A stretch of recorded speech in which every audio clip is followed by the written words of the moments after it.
হচ্ছে যে পুরাটা তো এখনো শুরু হতে আরো কিছুটা সময় লাগবে, আপনারা জানেন সেটা উপরে হবে। এখন জাস্ট কিছু কিছু দেখছি, তো সবটা না দেখে তো আসলে মন্তব্য করা যাবে না। তবে যেটা বলতেই হয় যে অবশ্যই আমরা স্বাগত জানাবো এবং অবশ্যই সাধুবাদ জানাবো যে এত বড় একটা অনুষ্ঠান তারা আয়োজন করেছে। আসলে আমার কাছে মনে হয় যে প্রতিটা চ্যানেলই এটা করা উচিত।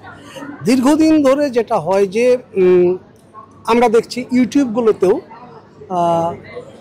যেমন তেমনভাবে অনেকভাবেই মানুষ তার হাতে যেহেতু ক্যামেরা আছে, একটা মোবাইল থাকলেই সে নাটক বানাতে পারে। সো সেই ক্ষেত্রে যেটা হয় যে যে ইচ্ছে যা ইচ্ছে তাই করে যাচ্ছে, তার মধ্যে দিয়ে কেউ কেউ আবার ভিউ পাওয়ার আশায় অনেক কিছু করে যাচ্ছে। সেই জায়গা থেকে এরকম একটা চ্যানেল যখন দায়িত্ব গ্রহণ করে তখন কি হয়, যাদেরকে তারা এখানে আনবে তাদেরকে গ্রুমিংয়ের মাধ্যমে তারা, যেটা আগে চ্যানেল আই করতো বা ওরা করে, আমরা দেখছি লাক্স সুপারস্টার, সেখান থেকে আমরা প্রতি বছর কিছু মেয়ে পেতাম, আমরা নায়িকা খুঁজে পেতাম, কিছু নতুন নতুন নায়িকা আমরা ইন্ডাস্ট্রিতে পেতাম, সেটা চ্যানেলের এই লাক্সের মাধ্যম দিয়ে।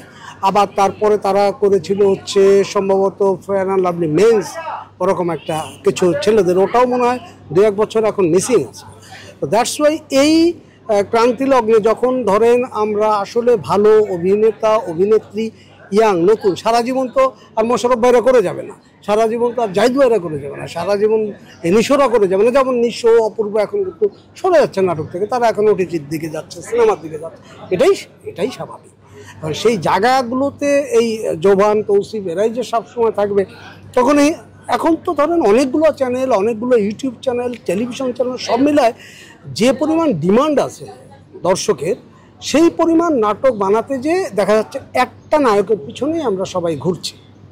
এর কারণে যেটা হচ্ছে ইন্ডাস্ট্রি একটা ইমব্যালেন্স পর্যায়ে চলে গেছে। সেই ক্ষেত্রে অবশ্যই খুব জরুরি দরকার এই ধরনের প্রতিটা চ্যানেল যদি কিছু কিছু আয়োজন প্রতি 2 বছর অন্তর একটাও করে, তাহলে আমার কাছে মনে হয় যে এখান থেকে এতগুলো লোক থেকে যদি আমরা 4-5 জনও বা 4-5টা জুটিও যদি পাই, তাহলে অনেক পাওয়া আমাদের জন্য। এটা খুবই ভালো উদ্যোগ। অবশ্যই দীপ্ত টিভিকে এরকম মহৎ উদ্যোগের জন্য সাধুবাদ জানাই। তো অবশ্যই আমরা আশা করব এখান থেকে নতুন জুটি আমরা পাবো বেশ কিছু। Thank you.